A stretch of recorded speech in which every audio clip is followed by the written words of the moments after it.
Olá, pessoal! Então, de novo, vamos dar continuidade à nossa matéria de texto.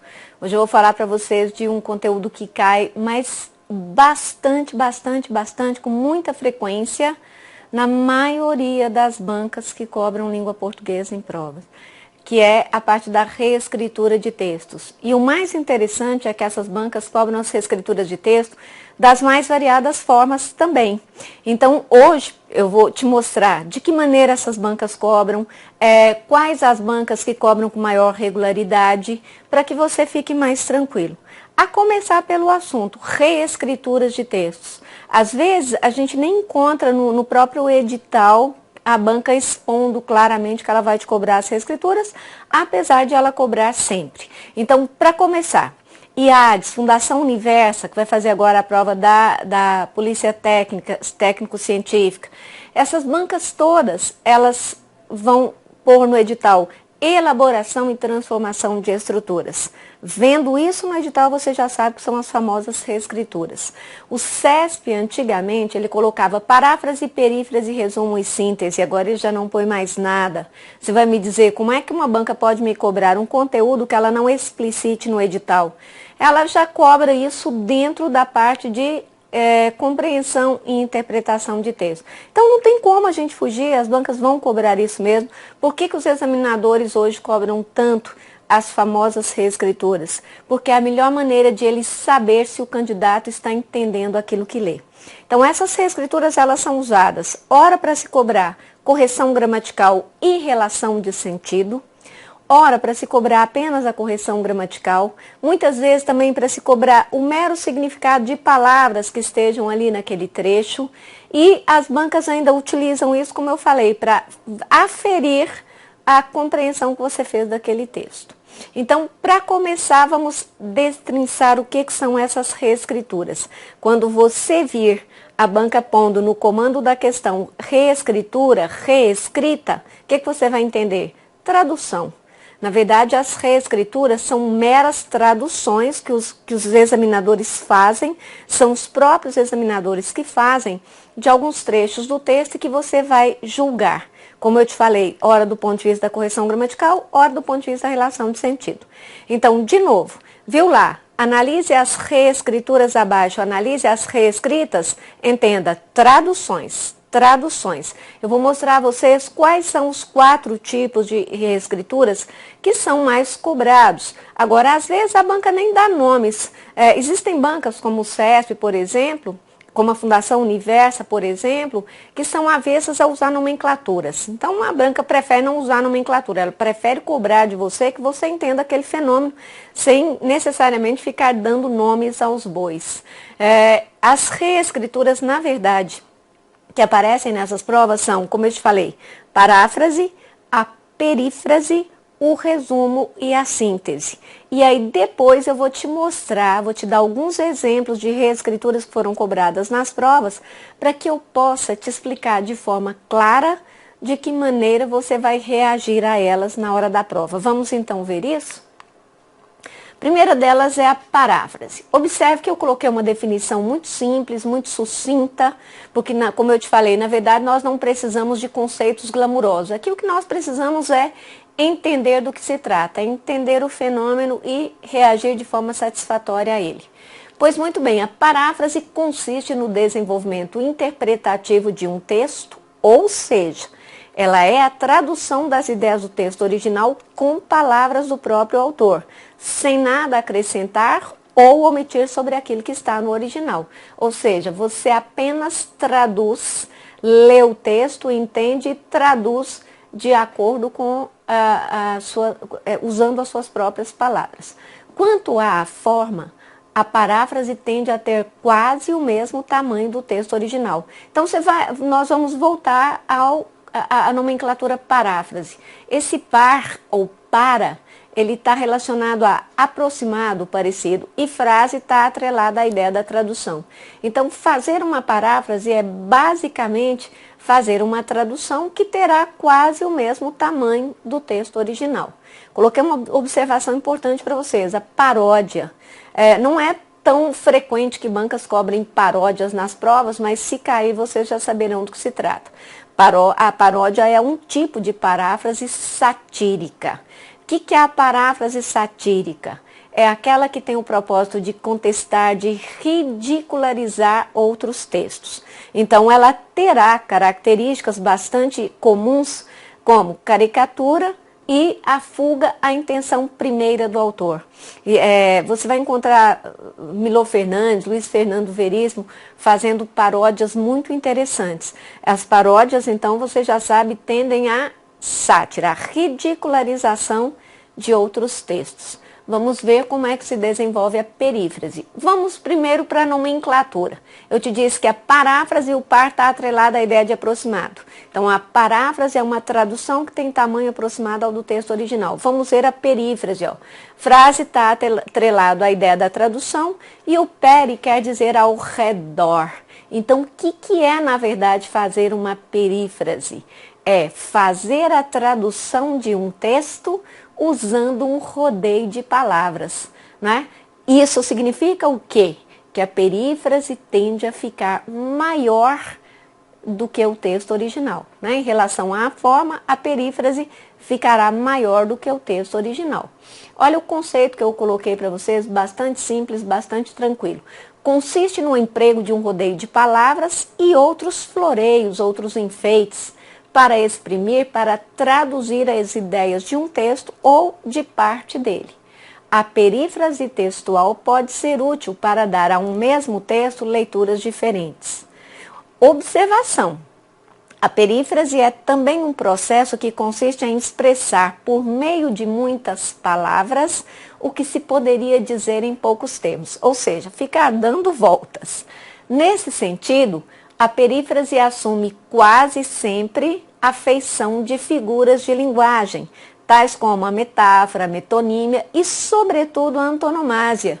Como exemplo, nós temos a substituição de Rui Barbosa por Águia de Aia, né? O Rui Barbosa era conhecido como o Águia de Aia, ou então Castro Alves, que era conhecido como o poeta dos escravos. Aqui eu vou esclarecer um pontinho para vocês. Existem algumas bancas que gostam de cobrar figuras de linguagem, como é o caso da Fundação Universa, como é o caso do IADES. Então, essas bancas gostam das figuras. É preciso que você saiba qual é a diferença entre a perífrase textual e a perífrase figura de linguagem.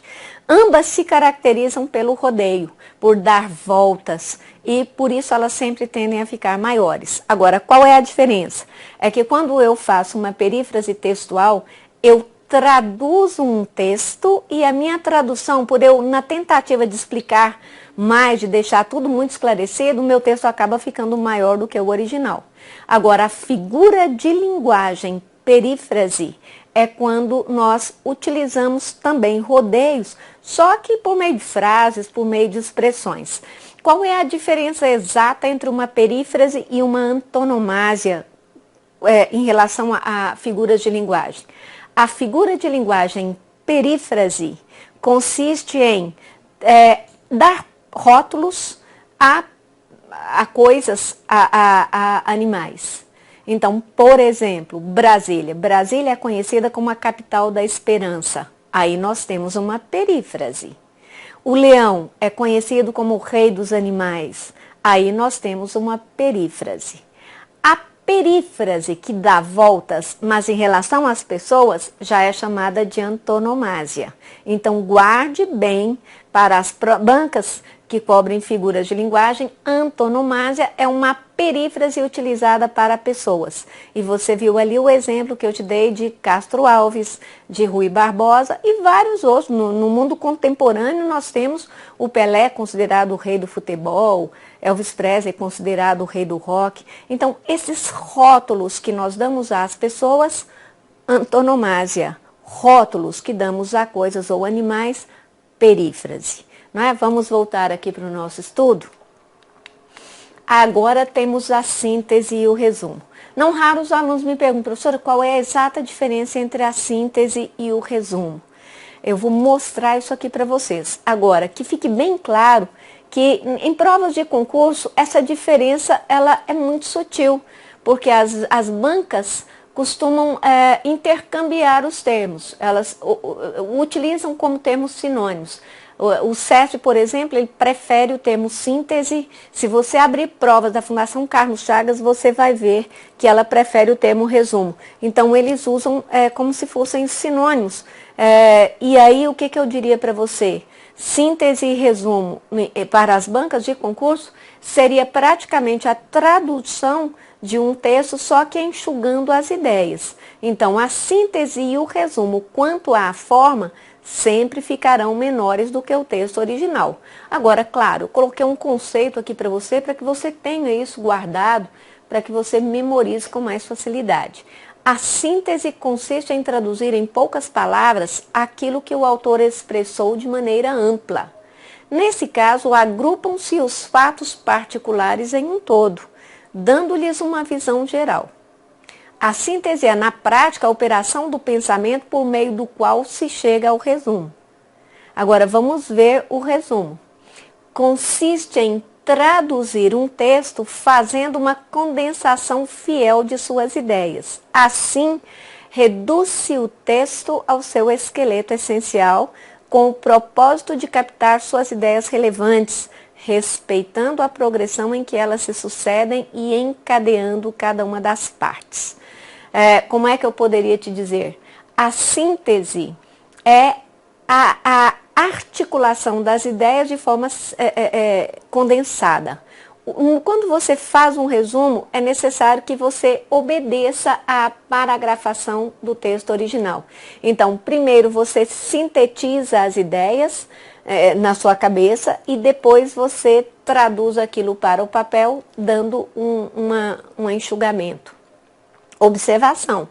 Na síntese, a tradução se realiza mediante o uso de palavras próprias de quem está traduzindo o texto, porque a síntese é eu enxugar essa ideia, eu entender. E no resumo, a tradução é feita preservando-se as palavras do texto de origem, ou seja, o que ocorre é apenas a junção, o enxugamento das ideias do texto original.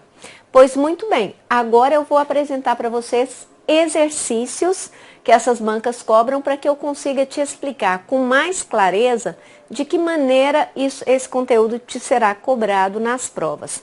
Vamos ver, no primeiro caso, nós temos a banca CESP. O CESP gosta muito de cobrar essas reescrituras, então eu fiz uma seleção aqui de várias formas como ele cobra para eu poder te explicar. Veja o que aconteceu agora, em 2014, na prova do Ministério do Trabalho e Emprego. Um dos itens da prova era este aqui, ó. Estaria mantida a correção gramatical e o sentido original do texto, caso o trecho, nos últimos 50 anos, um dos fatos mais marcantes ocorrido na sociedade brasileira foi a inserção crescente das mulheres na força de trabalho. Ele diz, estaria mantida a correção gramatical e o sentido original do texto, caso esse trecho fosse reescrito da seguinte forma. Há 50 anos, um dos fatos mais marcantes ocorreram na sociedade brasileira. Inserção crescente das mulheres na força de trabalho. Este item, obviamente, é considerado errado. Primeiro, lá no trecho, ele diz, nos últimos 50 anos. Qual é a ideia que nós temos disso? De algo que veio acontecendo paulatinamente, que houve uma continuidade. Na reescritura proposta, ele diz, há 50 anos, ou seja, 50 anos atrás. Observe que isso já muda sensivelmente a ideia. E você ainda tem um problema também de concordância que pode deixar esse texto ambíguo. Então, este item considerado errado. Agora, em 2011, na prova da FUB, o CESP também utilizou este item. Ó. É possível substituir a expressão. Desse modo, retardavam propositadamente os meios que poderiam assegurar o progresso para o melhor por. Retardavam desse modo os meios que, propositadamente, poderiam assegurar o progresso para o melhor, sem causar nenhum prejuízo semântico. Muito cuidado quando a banca fala em prejuízo semântico, prejuízo gramatical. O que é o prejuízo? É o erro. Só que neste caso a banca fala apenas em prejuízo semântico. Isso significa o quê? Prejuízo para o sentido. Note que a banca não menciona a correção gramatical. Ambos estão corretos gramaticalmente, mas é necessário que você esteja atento a isso, porque senão a banca pode tentar te induzir a errar por aí. Então vamos ver, no primeiro caso, desse modo retardavam propositadamente. Você vai observar que o advérbio propositadamente está modificando as circunstâncias do verbo retardar. Na reescritura nós temos: retardavam desse modo os meios que propositadamente poderiam assegurar. Você vai observar que neste caso o advérbio propositadamente está modificando a circunstância do verbo assegurar.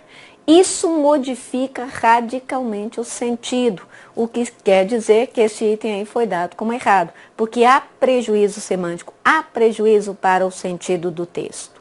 Observe a prova de 2011 que o CESP aplicou para o TCU, Tribunal de Contas da União, para analista de controle externo, que eu trouxe duas questões para você ver de que maneira a banca cobra essa reescritura.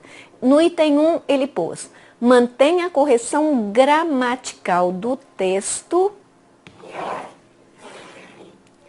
a seguinte reescrita do trecho, e abre o caminho para a realização como e deixa aberto o caminho à realização. Olha aqui qual o cuidado você deve tomar. O candidato apressado, qual é a primeira coisa que ele percebe? É que há uma mudança radical de sentido entre abrir caminho para a realização e deixar aberto o caminho à realização. Mas observe que aqui a banca cobra apenas correção gramatical. Embora eu saiba, eu perceba que mude o sentido, eu sei que a correção gramatical se mantém preservada nos dois casos, o que significa dizer que este item é certo. Muito cuidado, porque o instinto do candidato é marcar o item como errado, porque para ele o que fica mais gritante é a mudança de sentido. Sim, muda o sentido, mas aqui a banca fala apenas em correção gramatical. Fique muito atento, isso é prática constante da banca CESP, com o intuito de induzir o candidato a errar o item. Vamos ver o item 2. No trecho, e esta é a essência mesma do paradigma moderno de desenvolvimento e de progresso. Nesse trecho, não haveria prejuízo para os sentidos do texto caso o termo mesma fosse deslocado para antes do substantivo essência, dado o caráter enfático que o termo pronominal adquire no contexto. Bom, o que a banca está me cobrando aqui? A banca está me cobrando uma reescritura, mas você vai observar que a única coisa que ela põe em relevo aqui é este trecho, ó, esta estrutura, essência mesma. O que ele propõe aqui? Que eu poderia deslocar o mesma para antes do termo essência. Então, em vez de dizer, e esta é a essência mesma, eu passaria a dizer, e esta é a mesma essência do paradigma moderno. O que você vai observar? Que este item aqui é errado. Por que ele é errado? Porque eu não poderia mudar a posição do termo mesma sem provocar mudança no sentido.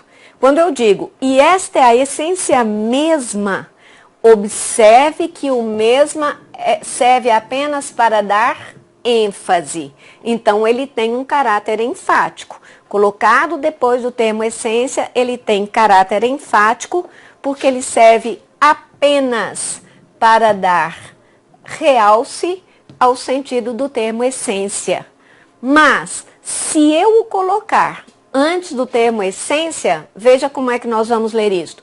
E esta é a mesma essência do paradigma moderno. Se eu deslocasse o mesmo para antes do termo essência, o mesmo já teria valor adjetivo.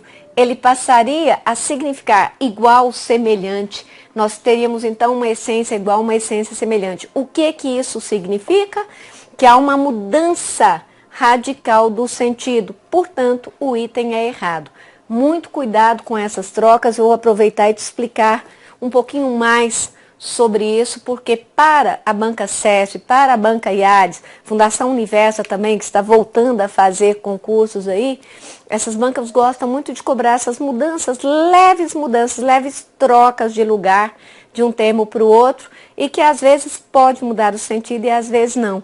E aqui é como eu digo para os meus alunos em sala, que não é um macete. Aliás, em prova de concurso hoje é difícil você conseguir passar usando um macete, né? Não existe macete. O que as bancas estão te cobrando é a compreensão, é a interpretação das ideias, e para isso não há macete. Para isso você precisa ler e procurar entender, é ler com atenção e tentar entender. A Fundação, o IADES cobrou numa dessas provas a expressão "é um crime vulgar". E aí ele diz, caso se reescreva o trecho "é um crime vulgar", como "é um vulgar crime", preserva-se a correção gramatical e a relação de sentido do texto. Primeira coisa que você tem que levar em consideração aqui é, esse tipo de troca de lugar entre as duas palavras não vai provocar erro gramatical, prejuízo gramatical. Então, sobre isso você já estará tranquilo. A simples troca de lugar entre uma palavra e outra não provoca prejuízo gramatical. Mas é necessário que você fique atento, porque ela pode provocar, sim, a mudança de sentido. No caso dessas duas expressõezinhas, não houve mudança de sentido. Observe, é um crime vulgar. O que é um crime vulgar? Um crime banal, um crime comum, um crime sem importância. É um vulgar crime. Ora, continua sendo o mesmo crime banal, o mesmo crime sem importância, o mesmo crime comum. Não houve mudança de sentido. Agora, a Fundação Getúlio Vargas, a FGV, numa dessas últimas provas que ela aplicou, ela cobrou o par tais barbaridades e barbaridades tais. Quando nós lemos essa expressãozinha composta de duas palavrinhas, a princípio parece que não muda o sentido. Veja só, tais barbaridades, barbaridades tais. Só que se você coloca isso em um contexto, você vai ver que há uma mudança radical de sentido. Se eu digo, tais barbaridades não podem ser toleradas, tais barbaridades, estas. Agora, ela disse barbaridades tais,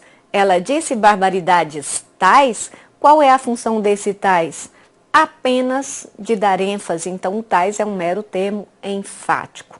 Então, tomem muito cuidado, porque às vezes muda o sentido, às vezes não. Exemplos bobos mostram para você como que às vezes essa mudança, essa troca de lugar pode mudar o sentido e como que às vezes não. Sapato velho e velho sapato. Ora, olha a diferença radical que há entre um sapato velho, que denota desprezo, né? Porque é um sapato gasto, usado, que eu pretendo jogar fora, e um velho sapato. Ora, o que é um velho sapato? É um sapato antigo, que pode nunca ter sido usado, mas pelo qual eu tenho apreço. Isso muda radicalmente o sentido. Você vai observar que neste caso há uma mudança até da emoção de quem pronuncia isso. Muda até a emoção. Tomem muito cuidado mesmo. Isso é um aspecto importantíssimo das provas. O SESP uma vez deu um texto do Carlos Drummond de Andrade. Carlos Drummond de Andrade era servidor público na época em que servidor era chamado de funcionário público. E ele, mente livre, alma de artista que era, odiava ser servidor público. Então ele escrevia textos para falar sobre isso. E numa das provas, o SESP, usando um texto dele, perguntava se há uma diferença entre um funcionário velho e um velho funcionário. Ora, claro que há, porque o funcionário velho é um senhor idoso. E o velho funcionário é uma pessoa antiga na casa, antiga na empresa, que pode até ser jovem, né, ter pouca idade. Então, é preciso que nós estejamos atentos a essas nuances de sentido, a essas sutilezas, porque na hora da prova o examinador, considerando que nós estamos nervosos, ansiosos e, portanto, nos tornamos extremamente literais, pode ser que a gente leia aquilo e não se atenha verdadeiramente ao que a banca está cobrando, que é a relação de sentido. Fiquem muito atentos a isso, isso tem sido frequente nas provas. Aguardo vocês no próximo bloco.